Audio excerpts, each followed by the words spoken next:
ዶናልድ ትራምፕ ኢራን ሆርሙዝ ሰርጥን በዘጋባት ጫና ውስጥ ገብታ የምላትን ሁሉ ታደርጋለች በሚል የሆርሙዝ ሰርጥን ለመዝጋት ጥረት በማድረግ ላይ ናቸው። የተዘጋው ነው አክቹሊ የሚዘጉት። መርሳት የሌለብን ነገር የራሷ የኢራንን ካርድ ለመጫወት ብሎኬድን በብሎኬድ መዝጋትን በመዝጋት መመለስ የሚል አይነት ትርጓሜ ሊሰጠው ይችላል። ይህን ያደረጉት ትራምፕ ያው አገሪቱ ብቸኛ የመደራደሪያ ካርዷ ሆርሙዝ ነው ብለው ሆርሙዝን አደጋ ውስጥ ባስገባው ሆርሙዝ ይከፈታል የሚል ሐሳብን ይዘው እንደሆነ ልብ ይለዋል። ነገር ግን ኢራን ካርዶቿ ሁላ አልቀዋል፣ የመደራደሪያ ነጥቦቿ ሁላ አልቀዋል የሚሏት ኢራን በእርግጥም የመደራደሪያ ካርዶቿ እንዳላለቁና ዛሬም አዲስ ነገር እንዳላት በግልጽ ለማሳየት ተዘጋጅታለች። እንዴት? በቀይ ባህር በባብ ኤልመንደብ በኩል ሀውቲን በመጠቀም ስትራቴጂካዊ ጥቅሟን ለማስከበር መጀመሪያዎቹን እንቅስቃሴ በማድረግ ላይ ነች። ይሄ ጉዳይ ዓለም ከመቼውም ጊዜ በበለጠ በከባድ የኢነርጂ ቀውስና የኢኮኖሚ ድቀት እንድትመታ እንግዲህ ሊያደርግ የሚችል ነባራዊ ሁኔታ ላይ እየደረሰ ነው። የሁለቱም ሀገራት እንቅስቃሴ ጥቅምን ለማስከበር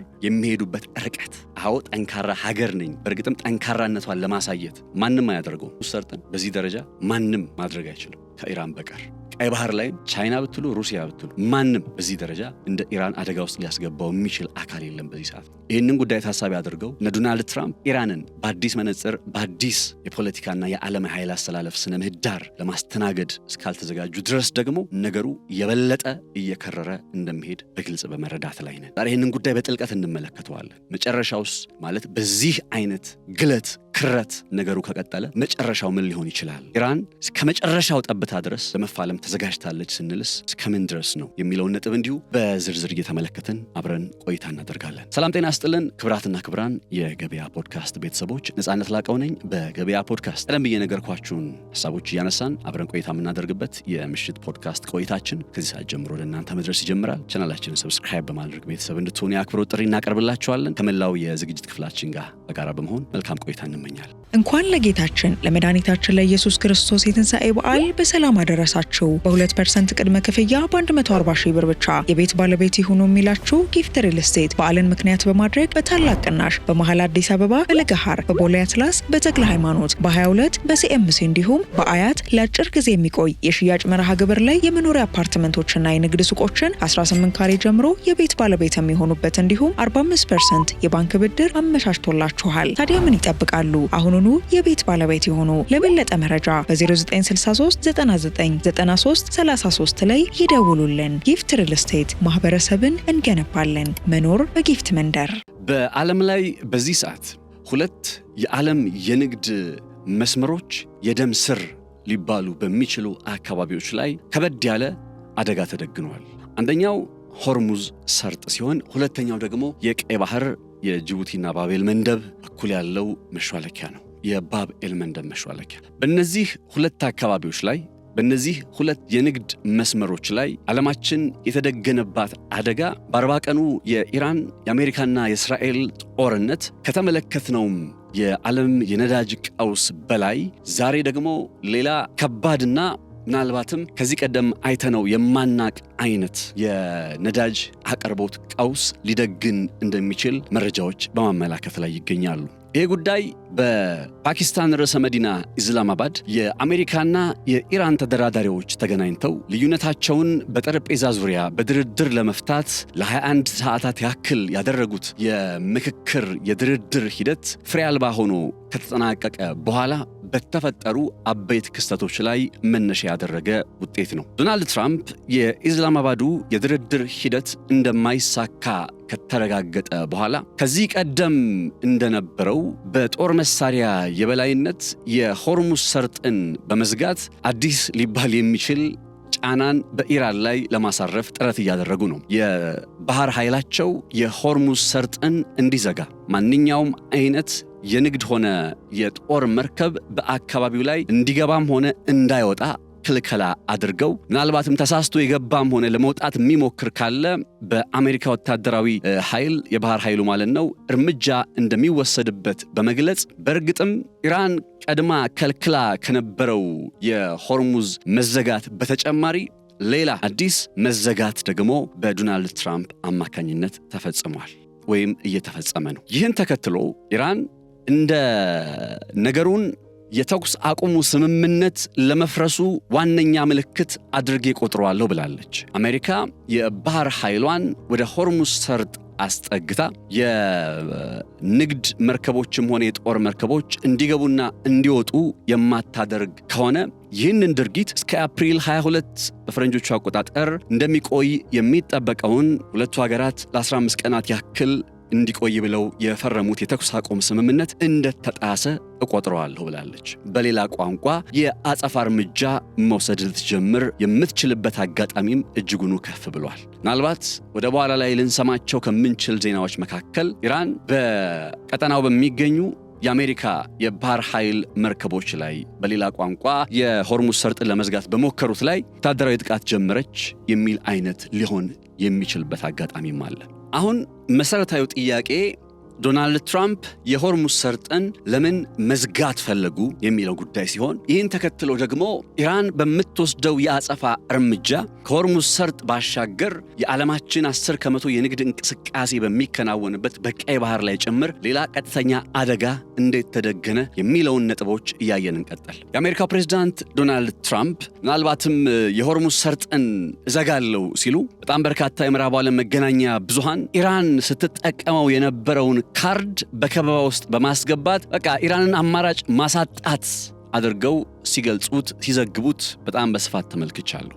ነገር ግን ሪሊ የዶናልድ ትራምፕ የሆርሙዝ ሰርጥን መዝጋት ኢራንን በከበባ ውስጥ ማስገባት ተብሎ ሊገለጽ ይችላል ወይ የሚለውን ጥያቄ እንመልከተው። ለምን ከተባለ የመጀመሪያው ጉዳይ ኦልሬዲ የሆርሙዝ ሰርጥ በኢራን በመዘጋቱ ምክንያት የዓለም የነዳጅ አቅርቦት የደረሰበትን ወይም እያስተናገደ ያለውን ቀውስ እዚህ ኢትዮጵያ ድረስ የምናየው የምንመለከተው ነው። በዚህ አይነት ነባራዊ ሁኔታ ላይ ዶናልድ ትራምፕ ደግሞ መጥተው ምንም አይነት መርከብ አይገባም አይወጣም ሲሉ የመጀመሪያ ሐሳባቸው ያው እንደምታውቁት የሆርሙዝ ሰርጥ ኢራን ዘግቻለሁ ብትልም ውስን ሊባሉ የሚችሉ የነዳጅ ጫኝ መርከቦች የራሷ የኢራንን ጨምሮ የነ ቻይና የነ ፓኪስታን የነ ህንድ ኢቭን ፈረንሳይ እንኳን ከኢራን ጋር ተነጋግራ የንግድ መርከቦቿ እንዲያልፉ ማድረግ ይችላለች።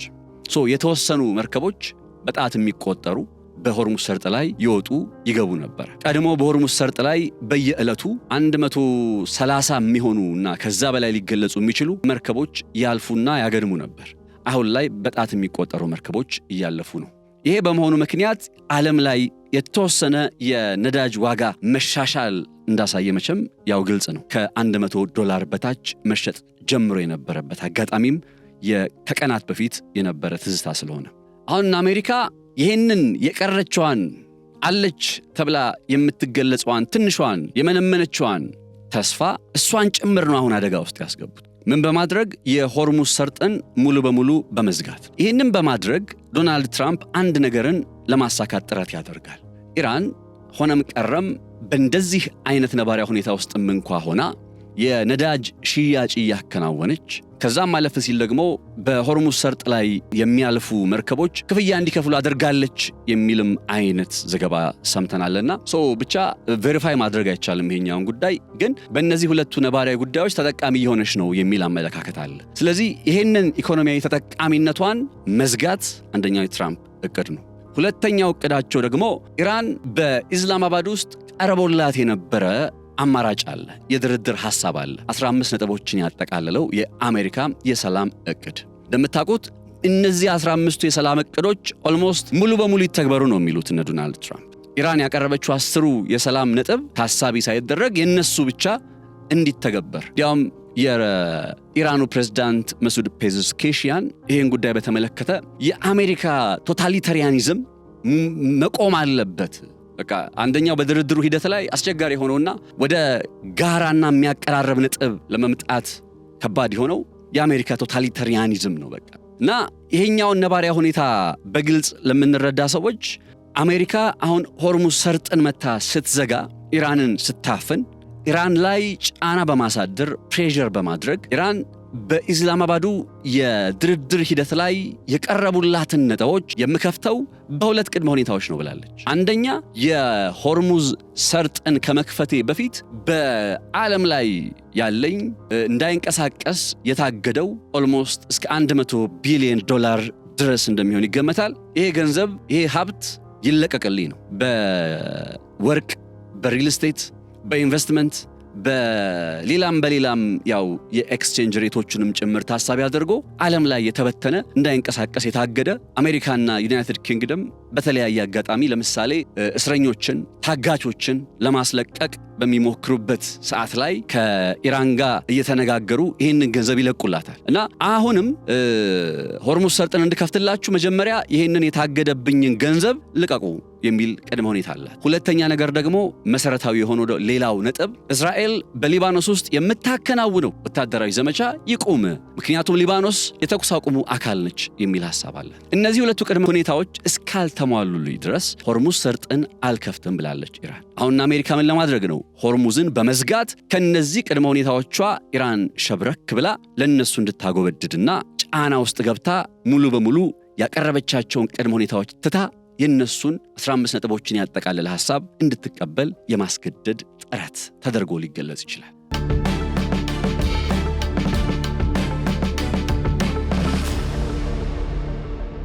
አሁን ጥያቄው በዚህ መንገድ እነ ዶናልድ ትራምፕ ኢራንን ማስጎንበስ ወይም ኢራንን ከመዳፋቸው ውስጥ ማድረግ ይችላሉ ወይ የሚለው መሰረታዊ ጥያቄ እዚህ ጋር የግድ መነሳት ይኖርበታል። ይህን ታሳቢ ለማድረግ የሆርሙዝ ሰርጥን መዝጋት የሚለው ጉዳይ ከዚህ ቀደም ሳይታሰብ የቆየና ዶናልድ ትራምፕ ድንገት ያመጡት ሐሳብ ነው ወይ? አሜሪካዎቹ ስለዚህ ነገር አስበው አያውቁም ወይ የሚል ጥያቄ ሊነሳ ይችላል ወይ ሊመጣ ይችላል። የሚገርማችሁ ግን ከዚህ ቀደምም ከኢራን ጋር ውጥረቶች በነበሩባቸው ጊዜያት የሆርሙዝ ሰርጥን ለምን አንዘጋባቸውም ብለው ታሳቢ ያደረጉበት አጋጣሚ ነበር። ነገር ግን የሆርሙዝ ሰርጥን ቢዘጉት ዓለም ላይ የሚመጣውን ቀውስ ለራሳቸው ጭምር የሚተርፍ አይደለ? አሁን ሆርሙዝ ሰርጥ ሲዘጋ እኮ አሜሪካ እንዴት ነው ተጽዕኖ ውስጥ የገባችሁ ካላችሁ በዓለም ላይ የአንድ በርሜል ድፍድፍ ነዳጅ ዋጋ ከ$100 በላይ 119፣ 114፣ 130 ድረስ ሊሄድ የሚችልበት አጋጣሚ በግልጽ መጣ። ይሄ ዋጋ እዛው አሜሪካ ውስጥ ጭምርም የሚገበያዩበት ዋጋ ሆነ። ሆርሙዝ በመዘጋቱ የተትረፈረፈ የነዳጅ ሀብት አለኝ፣ ለሌሎች ሀገራትም እተርፋለሁ፣ የቬንዙዌላን ነዳጅ በእጅ ያስገብቻለሁ የሚለው የዶናልድ ትራምፕ አስተዳደርም አደጋ ውስጥ ገብቷል። ስለዚህ ያንን ነባሪያ ሁኔታ ቀድሞ የሚያውቁ ነበረ። ሆርሙዝ ሰርጥን ብንዘጋ ወይም ኢራን ብትዘጋ እንዲህ አይነት ነገር ይመጣል። ስለዚህ በሁሉም አጋጣሚ ሆርሙዝ ሰርጥን ኢራን እንዳትዘጋ ማድረግ፣ እኛም ደግሞ መዝጋት የለብንም። ሳያስቡት ቀርተው ሳይሆን ሆርሙዝ ሰርጥንና አሜሪካ ቢዘጉ ሊፈጠርባቸው የሚችለውን ችግር በደንብ ስለሚያውቁት ነው ኢራን ላይ ከዚህ ቀደም ሆርሙዝ ሰርጥን እንዝጋ ብሎኬድ ምናምን የሚል ጉዳይን አንስተው የማያውቁት። አሁን ዶናልድ ትራምፕ አሉ።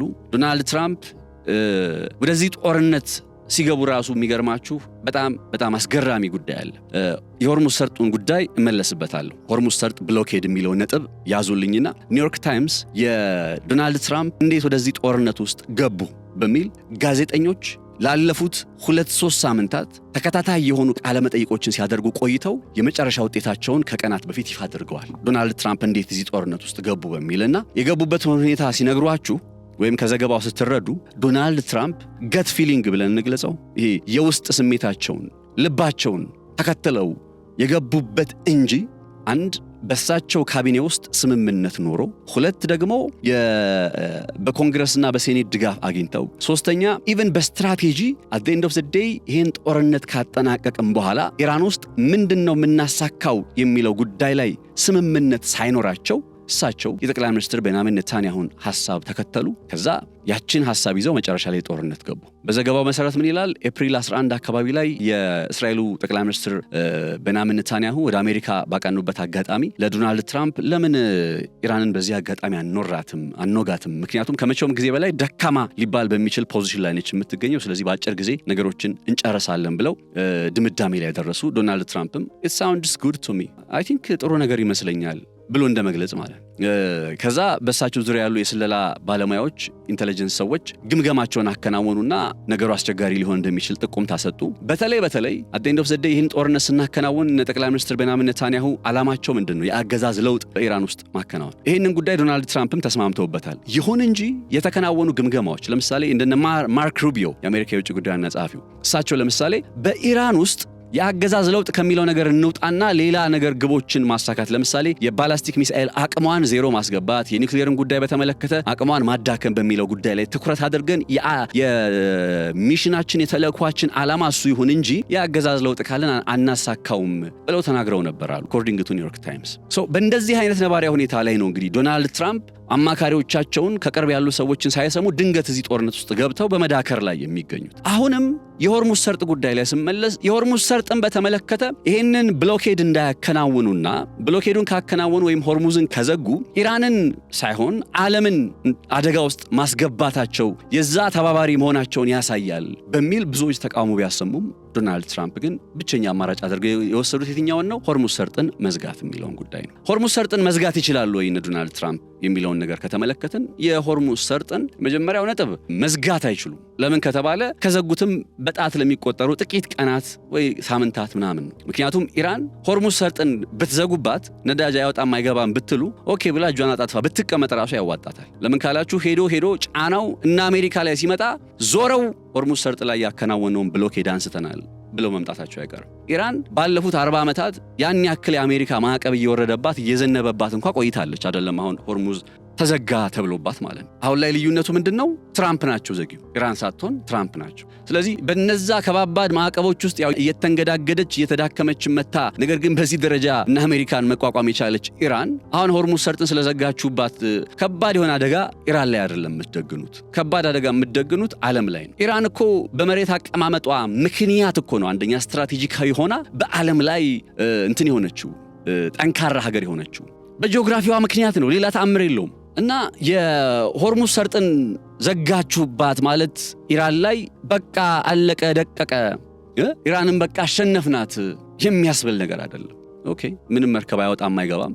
ኦኬ ኢራን ተስማምታ እጆቿን አጣጥፋ ቁጭ በትል ራሱ ዓለም ላይ የሚፈጠረው የነዳጅ ቀውስ ተባብሶ አይሎ ሲመጣ ትራምፕ የዘጋውን ክፈት እያሉ የሚጨቀጭቁት የሚጠይቁት አጋር የሚባሉ የትራምፕ አጋር የሚባሉ ሀገራት ናቸው። የአሜሪካ አጋር የሚባሉት ሀገራት ናቸው። የመካከለኛው ምስራቅ የገልፉ ቀጠና ሀገራት ራሱ እንዴት በዝምታ ይመለከታሉ? አትሊስት እኮ እነዚህ ሀገራት ሆርሙዝ ሰርጥ በሰላማዊ መንገድ ሊከፈት የሚችልበት እድል አለ። በድርድር ሂደቱ ላይ አሁን ኢራን እንዳልኳችሁ ቅድመ ሁኔታዎቿ ምንድናቸው? በጣም ሲምፕል እኮ ነው።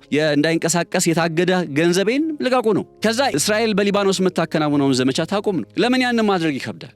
ተገቢነት ያለው ጥያቄ እኮ ነው። በተለይ እስራኤል በሊባኖስ ውስጥ የምታከናውነውን ዘመቻ ታቁም ተገቢነት ያለው ጥያቄ ነው። እንደምታውቁት እኮ እስራኤል ሊባኖስ ውስጥ 14% የሚሆነውን የሊባኖስ መሬት ጠቅልላ ይዛለች። ግዛቷን እያሰፋች ነው እስራኤል።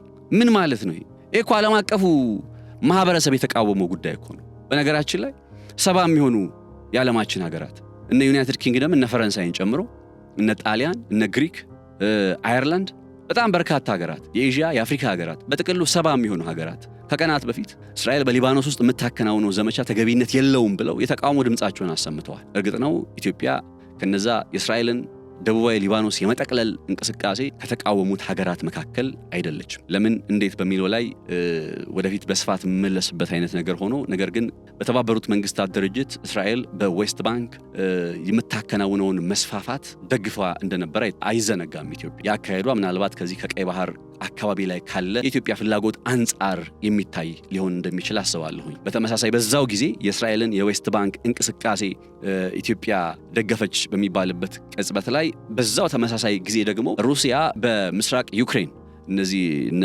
ዶንባስ እነ ሉሻንክ እነ ሄርሶን ምናምን በሚባሉት አራቱ የምስራቅ ዩክሬን ግዛቶች አካባቢ ላይ የምታከናውነውን እንቅስቃሴም ጭምር ኢትዮጵያ ደግፋለች። እነዚህ ሁለቱ መሰረታዊ ነጥቦች ለምንድን ነው ኢትዮጵያ ወደ እንደዚህ አይነት አቋም ውስጥ የመጣችው የሚለውን ነገር በታሳቢነት እንያዝና አሁን እስራኤል በሊባኖስ የምታከናውነውን እንቅስቃሴም ጭምር ኢትዮጵያ በዝምታ ማለፍ መርጣለች። ኤኒዌይ 70 ሀገራት ግን እየተቃወሙት ያለ ጉዳይ ነው። ለምንድን ነው እስራኤል በሊባኖስ ውስጥ የምታከናውነውን ዘመቻ ማታቆም?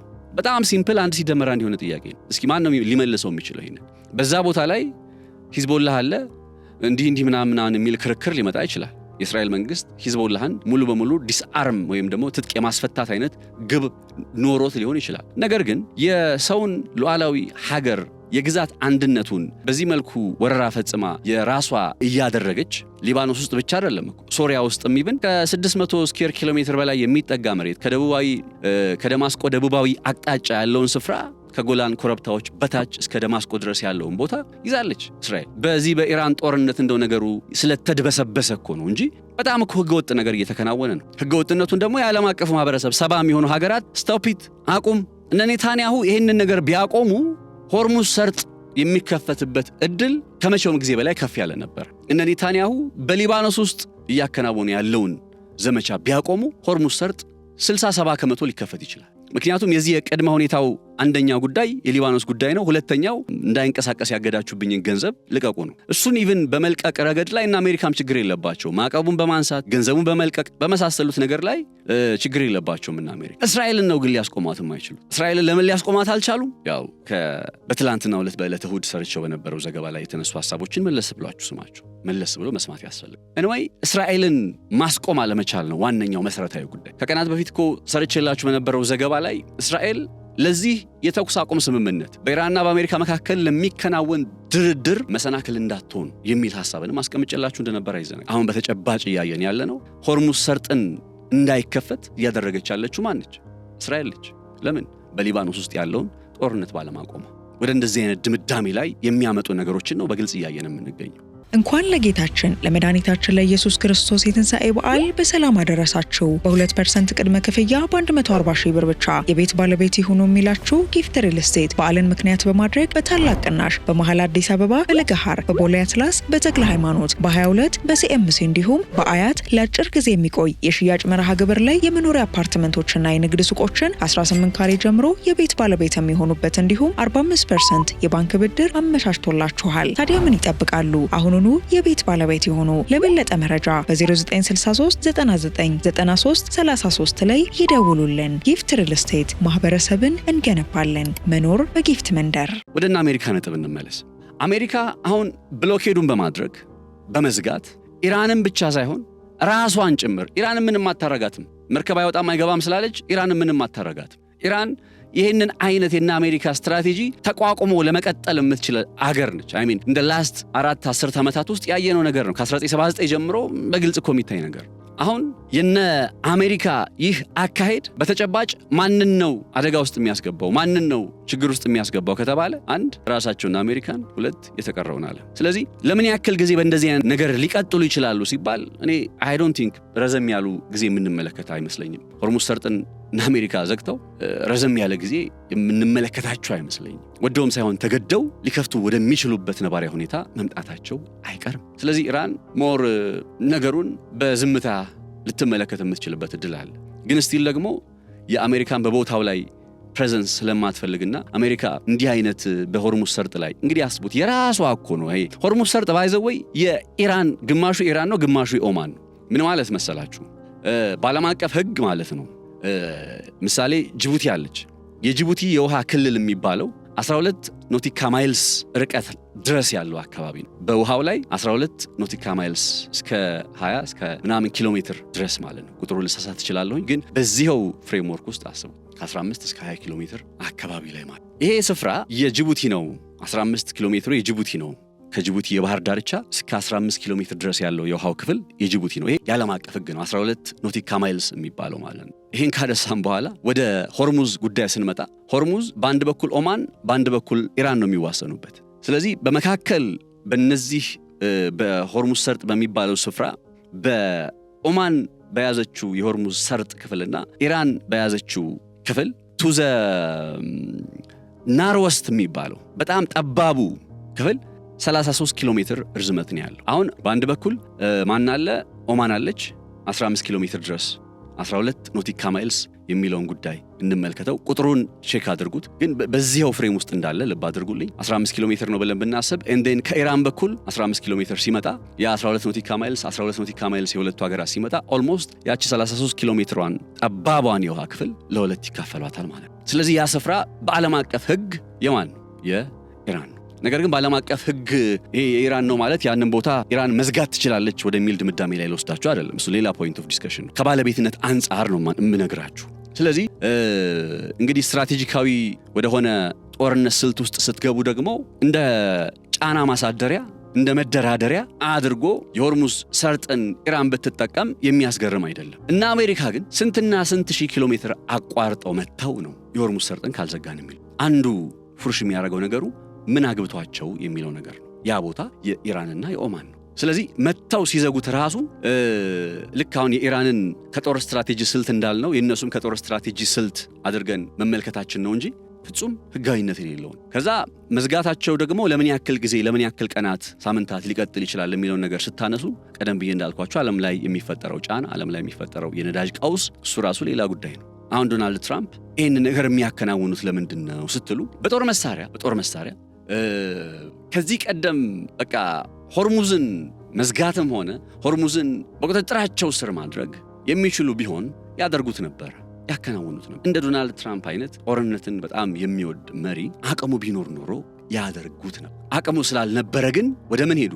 ወደ ድርድር ላይ ፍላጎታቸውን ማስከበር ሳይችሉ ቀሩና አሁን ወደ ምን ተመለሱ? ሁሌ ሲታሰብ የነበረ ነገር ግን አዋጭ አይደለም ተብሎ ወደ ተተወ ሐሳብ መጡና የሆርሙዝ ሰርጥን ዘጋሉ። ታዲያ ሌላ ከዚህ ጎን ለጎን እያከናወኑ ያለው ነገር ምንድነው ካላችሁ አጋር ሀገራትን በጣም እያነጋገሩ ነው። የዩናይትድ ኪንግደሙን ጠቅላይ ሚኒስትር ኬር ስታርመር ጨምሮ የሌሎች ሀገራት መሪዎችን በስልክ በጣም እንዲሁም አንዳንዶቹ ጋር መልእክተኛ የላኩ ሐሳቦችን የተለዋወጡ ነው። ይህን የሚያደርጉት ለምንድን ነው? የተኩስ አቁሙ ከመከናወኑ በፊት የሰሜን አትላንቲክ ጦር ቃል ኪዳን ድርጅት ኔቶን ጨምሮ በጣም በርካታ ሀገሮች ከዶናልድ ትራምፕ ጎን እንዲሰለፉ ትራምፕ ግልጽ ጥያቄ አቅርበው ነበር እና ሁሉም የትራምፕን ጥያቄ አልተቀበሉም። ኔቶ ይሄ ጦርነት የኛ ጦርነት አይደለም ማለት እነ ዩናይትድ ኪንግደም ትራምፕ ወደዚህ ጦርነት ሲገባ አላማከረንም፣ አሁን አዲስ ነገር የለም፣ ይሄ ጦርነት የኛ አይደለም አሉ።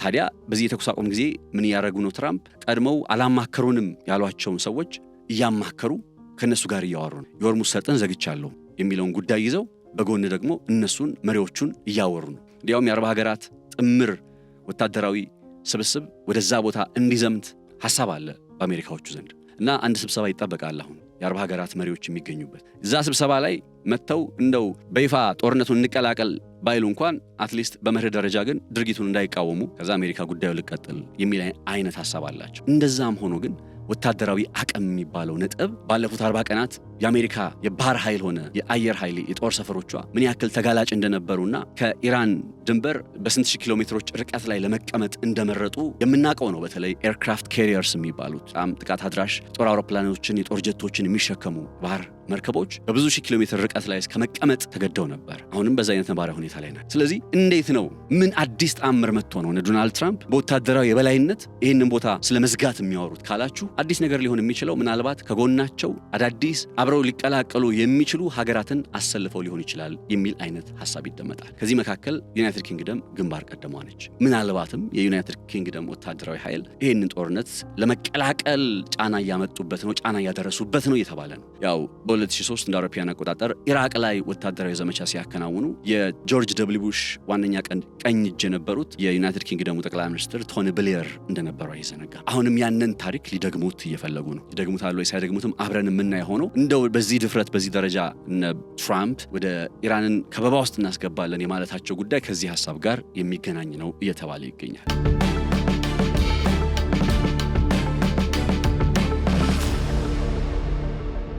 አሁን ዶናልድ ትራምፕ በዚህ በሆርሙዝ ሰርጥ ላይ ምን አደረጉናል? ከበብነው፣ ወታደራዊ የባህር ኃይላችን እንዲዘጋ ትዕዛዝ ቀርቦለታል፣ በዛ አይነት ነባራዊ ሁኔታ ውስጥ ይገኛል እያሉ ነው አይደል? ግን ኢራን ሌላኛውን ካርዷን መጫወት ጀመረች። ቢካዝ እና አሜሪካ አሁን ኢራን ምንም ካርድ የላትም። ሆርሙዝ ሰርጥ ተዘግቶባታል፣ ጫና ውስጥ ኢኮኖሚዋ ይገባል። በዚህ ምክንያት በቶሎ የምንፈልገውን ነገር ታደርጋለች። በቃ ካርድ የምትመዘው ካርድ ሌቨሬጅ የመደራደሪያ ነጥብ የላትም ወደሚል ድምዳሜ ላይ የመጣ አስተያየትን እየሰጡ ባለበት በዚህ ሰዓት ላይ ኢራን ደግሞ በሌላ አቅጣጫ በሌላ መልኩ ራሷን እየገለጸች ነው። በየት በኩል? በቀይ ባህር በኩል። ቀይ ባህር ጋር ማን አለ?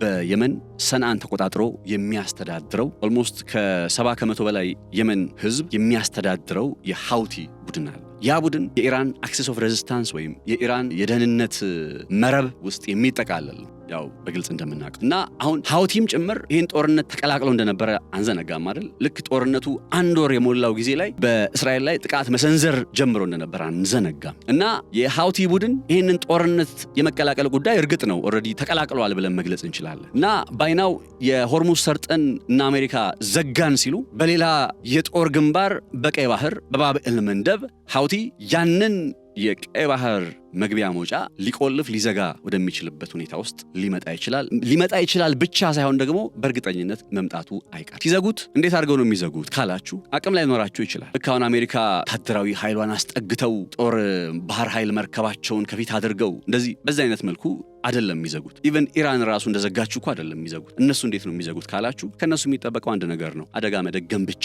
በቀይ ባህር ላይ መነሻቸውን እንዲሁም መድረሻቸውን እስራኤል አድርገው የሚንቀሳቀሱ የጦርና የንግድ መርከቦችን ያነጣጠረ ጥቃት መፈጸም። ይህንን የጦር ስልት በኦክቶበር 7 እስራኤል ሐማስ ጥቃቱን ከፈጸመባት በኋላ በጀመረችው ወታደራዊ ዘመቻ ላይ ልክ የሃውቲ ቡድን ጦርነቱን ሲቀላቀል ጋላክሲ ሊደርስ የምትባለውን ባለቤትነቷ በእስራኤላዊ ባለሀብት የተያዘ የንግድ መርከብ በማገት ነበር የተጀመረው እና ያንን በማድረጋቸው ምክንያት እንዴት ያቀጠና እንደተሸበረና እንደተስተጓጎለ መቼስ የአደባባይ ሚስጥር ነው። ከማገትም አልፈው በጣም በርካታ የንግድና የጦር መርከቦችን ጉዳት አድርሰዋል። የመስጠም አደጋ የተደገነባቸው የጋዩ የንግድ መርከቦች አሉ፣ የጦር መርከቦች አሉ። ዩሲ ካሉበት ቦታ ላይ ሆነው ምስጢራዊ የሆነ እኔ አይኖራቸውም ብዬ አላስብም። እውነት ለመናገር ልክ እንደ ኢራን ውስጥ እንዳለው የሚሳኤል ምሽግ ከተሞች በቀይ ባህር የሚገኙት የሃውቲም እንዲሁ አይኖራቸውም ብዬ አላስብም። እዚህ ቦታ ላይ ከያሉበት ብቻ ከተደበቁበት ከየትኛውም አካባቢ ሆነው ሚሳኤል መተኮስ ብቻ ነው የሚጠበቅባቸው፣ ድሮን መተኮስ ነው የሚጠበቅባቸው። ያንን በማድረግ በዛ ቦታ ላይ የሚያልፉ መርከቦች አደጋ ሲደገንባቸው የኢንሹራንስ ጉዳይ አለ። ለአንድ ኢንሹራንስ የሚከፈለው ለአንድ መርከብ አደጋ ቢደርስበት የሚከፈለው ኢንሹራንስ ዋጋ ኢን ቢሊየንስ ስለሆነ ያንን አደጋ ለመሸሽ መርከቦች ቤት ለመዞር ይገደዳሉ። በደቡብ አፍሪካ ኬፕ ኦፍ ጉድ ሆፕ በሚባሉ በዛ በኩል ሲዞሩ ከ15 እስከ 18 ቀናት ያክል ተጨማሪ የመርከብ ላይ ጉዞ እንዲመጣባቸው ይገደዳሉ። ያ በመሆኑ ምክንያት የሚመጣ የዋጋ ጭማሪ ውድነት ከባድ ነው። ስለዚህ ሆርሙዝ በአሜሪካ እዘጋለሁ ተብሎ እንግዲህ እንቅስቃሴው ሲጀመር በዚህ በቀይ ባህር ላይ ደግሞ ማን ይነሳል? የሃውቲ ቡድን ይህንንም ዓለም 10% የንግድ እንቅስቃሴ የሚከናወንበትን ስፍራ ወደ መዝጋት ይመጣል። መዝጋት ሲባል እንቅስቃሴውን ዲስተርብ ያደርጉታል። እንቅስቃሴው ሲረበሽ መርከቦቹ በዛ ለማለፍ አይደፍሩ። በእንደዛ አይነት መንገድ አካባቢውን ይቆልፉታል። ያ በመሆኑ እንግዲህ ሊመጣ የሚችለውን እንግዲህ በነዳጅ አቅርቦት ላይ፣ በሸቀጦች ዋጋ ላይ በመሳሰሉት ላይ ሊመጣ የሚችለውን ክራይሲስ ማሰብ ነው። ሃውቲ እዛ ቦታ ላይ ከዚህ ቀደም የኢንተርኔት ኬብሎችን ጭምር አደጋ ላይ ያስገብቶ የነበረበት አጋጣሚ እንዳለ አይዘነጋም። የኢንተርኔት ኬብሎችን ጭምር። ይሄ ሁሉ ነገር በየት የተደገነው? በቀይ ባህር ላይ። እንግዲህ አሜሪካ መታ ወደ ሌላ የጦር ግንባር ስትረች ልታደርግ ልትለጠጥ ነው ማለት ነው። አሁን በኢራን ላይ ብቻ የነበራት ትኩረት ወደ ምን ይመጣል ደግሞ? ወደ የመን ሃውቲ ይመጣል። ስትሬች ወታደራዊ ኃይሉ በተለጠጠ ቁጥር በዛው ልክ ጥንካሬው እየሳሳ ይመጣል። ላይክ የዩክሬን ወታደራዊ ኃይል አንደኛው ትልቁ ክፍተቱ ምንድነው? ሩሲያ በጣም በርካታ የጦር ግንባር ነው የምትከፍተው። በጣም በብዙ አካባቢዎች ላይ የጦር ግንባር ስትከፍት ይበታተናል፣ ስካተርድ ይሆናል። ያ ነባሪያ ሁኔታ ሩሲያ ዩክሬንን አመድ ባመድ አድርጓታል። ይህንን አይነት ነባሪያ ሁኔታ በቀይ ባህር ላይ ሲፈጠር የአሜሪካ ወታደራዊ ኃይል ስትሬች ሲያደርግ እንግዲህ ሊያመጣ የሚችለውን ጫና በወታደራዊ አቅሙ ላይ በራሱ በግልጽ ማየትና መመልከት ነው። ስለዚህ እነ ኢራን ሆርሙዝ ሰርጥን ዘጋነባችሁ ስትሏቸው ኦኬ ቀይ ባህርን መጥተው ይዘጉባችሁ። ያንን አይነት ነው እንግዲህ አሁን ካርድ የለም አይደለ? ትራምፕ ያሉት ምንድን ነው? ኢራን ባህር ኃይሏ ከሽፏል፣ አየር ኃይሏ ከሽፏል፣ ሁሉ ነገር አልቋል፣ አሁን ላይ የምትደራደርበት ምንም ካርድ የላትም ነው ያሉታ። ላስት ካርድ ደግሞ አለ፣ ላስት ሪዞርት እንበለው። በየት በኩል? በቀይ ባህር በኩል ሃውቲ። ይህንን አይነት እንግዲህ ስትራቴጂ እየተከተሉ ነው የሚገኙት ኢራኖች። ቀይ ባህር ምን ሊያደርጉት ነው? ቀይ ባህር እኮ ሃውቲ ጋር ጦርነት ውስጥ በመግባት ብቻ ሃውቲ ላይ ድብደባ እየተፈጸመ ነው፣ ሃውቲ ላይ ጥቃት እየደረሰ ነው በመባሉ ምክንያት ሳቢያ በዛ አካባቢ አንድም መርከብ አያልፍላችሁ። አንድም መርከብ ባይ ዲፎልት ይህ አካባቢ ላይ ጦርነት በተለይ ሃውቲ ጀመረ ከተባለ አንድ መርከብ በዚህ ያልፍ በቀይ ባህር ያልፍ። አሁን ካርዱ እንዲህ ይመዘዛል ልላችሁ ነው የፈለኩት። ለዛም ነው የእነ አሜሪካ ወታደራዊ አቅም ሪሊ በዚህ ሰዓት ላይ የዓለማችን 10% የንግድ እንቅስቃሴ ያለበትን ቀይ ባህር፣ 20% የነዳጅና የተፈጥሮ ጋዝ እንቅስቃሴ ያለበትን የሆርሙዝ ሰርጥ አዘ ሴም ታይም በተመሳሳይ ጊዜ ሴኪዩር ደህንነቱ የተጠበቀ ማድረግ የሚችልበት አቅም አለው ወይ? አይመስለኝም፣ በፍጹም አይመስለኝም። ለምን? ባለፉት ጊዜያት ራሱ ስንሰማቸው የነበሩ ሪፖርቶች እንደሚያሳዩት የአሜሪካ ወታደራዊ ኃይል በተለይ ከጦር መሳሪያ እጥረት ጋር ተያይዞ እየገጠመው የነበሩትን አደጋ እናስታውሳለን። ኢቨን በ40 ቀኑ ጦርነት ወቅት ላይ በተኩስ አቁም ስምምነት የቆመው ማለት ነው። በዚህ ጊዜ ምን ያክል የአሜሪካ ወታደራዊ ኃይል እንደተፈተሸ በእነዚያ ጊዜያት እኮ ሆርሙዝ ሰርጥን አሁን በምንላቸው መልኩ ተቆጣጥረው ለመቀጠል ጥረት ሳያደርጉ ቀርተው እኮ አይደል፣ አቅሙ ስላልነበረ ነው። አሁን ምን ተአምር ተፈጥሮ አቅሙ ይመጣል? በፍጹም አይመስለኝም። ዳስ ዋይ ስቲል ኢራን ምንም ይሄ የአሜሪካ የነ ትራምፕ ሆርሙዝን ከበብ ነው የሚለው ጉዳይ ከሚያስጨንቃት እሷን ከሚያስጨንቀው በላይ ባይዘው ወይ እንደ አሜሪካን የሚያስጨንቀው እንደሚበልጥ ትረዳለች። ስለዚህ ነገሩ በዚህ ደረጃ እየከረረ ነው። እኔ ወትሮም ብያቸዋለሁኝ ይህ የጦርነት ሂደት አሁን እነ አሜሪካ ለአንድ ነገር ዝግጁ መሆን አለባቸው። አንድን እውነታ መካድ የለባቸው። ኢራን የጦርነት ከመጀመሩ በፊትና ከዚህ ጦርነት በኋላ ተመሳሳይ ፖዚሽን ላይ አይደለም ያለች። 20% የዓለም የንግድ መስመርን መቆጣጠርና አደጋ ውስጥ ማስገባት ስለቻለች በራሱ እሱ ትልቅ አቅም ፈጥሮላታል።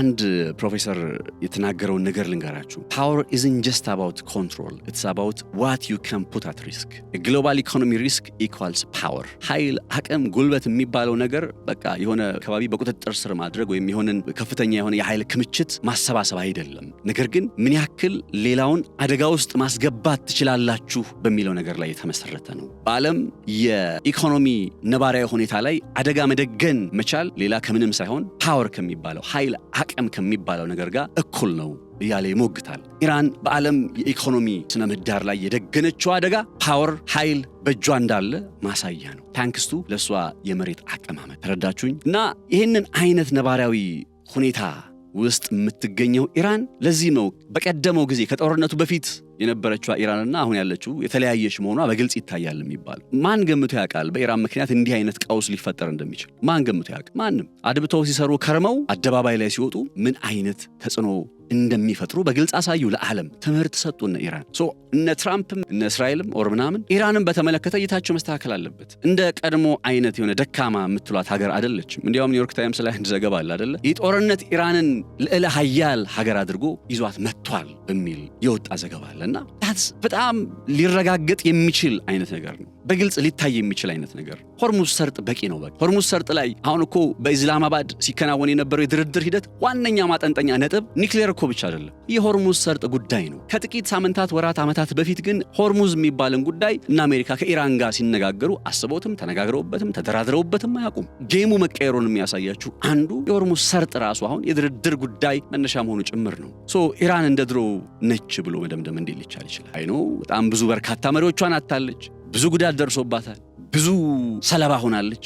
ነገር ግን at the end of the day ጦርነትን ማሸነፍና ውጊያን ማሸነፍ የተለያዩ ነገሮች ናቸው። በውጊያው ላይ ኢራን ብዙ ሉዝ አድርጋለች ባትል በሚባለው። በጦርነቱ ላይ ግን which is ስትራቴጂካዊ በሆነ አሸናፊነት ከመዘን ነው ኢራን ስትራቴጂካዊ ጥቅሟን ወደ ማስከበር ደረጃ መታለች። ይሄ ታዲያ ምንድን ነው የሚያሳየው? ኢራን እንደ ቀድሞ ዓለመሆኗን ዓለም ሲረዳ እና አሜሪካ ሲረዱ ምን ይሆናል ማለት ነው? ያንን ነባሪያ ሁኔታ ለማስተናገድ ፌር የሆነ አባስ አርጋች እኮ ይናገራሉ። በቃ ፌር እና ኢኩዊቴብል የሆነ ተመጣጣኝ የሆነ ፍትሃዊ የሆነ የሀብት ክፍፍል እናድርግ ነው የሚሉት። አሁን ያንን ነገር ነው ሊሰጧቸው የሚገባው። በቃ ይሄን ነገር ባጭሩ እንፍታው ብለው ካሰቡ ለኢራን ይነዛ ጥቅሞቿን ያክብሩላት። ኢራን ከነዳጅ ሀብቷ ላይ ተጠቃሚ እንድትሆን ያደርጓት። በ1953 መፈንቅለ መንግስቱን አከናውነው ዶክተር ሙሳዲቅን ከስልጣን እንዳነሱ 40% የሚሆነውን ሼር እኮ ያዘችው አሜሪካ ነች የኢራንን ንግድ። ከዛ ቢፒ የሚባለው ሌላኛው አካል ብሪቲሽ ፔትሮሊየም የሚባለውና በቀደመው ጊዜ አንግሎ ፐርሺያን ኦይል ካምፓኒ የሚባለው ማለት ነው እሱ 40% ያዘ። ከዛ ፍሬንቾች 5%፣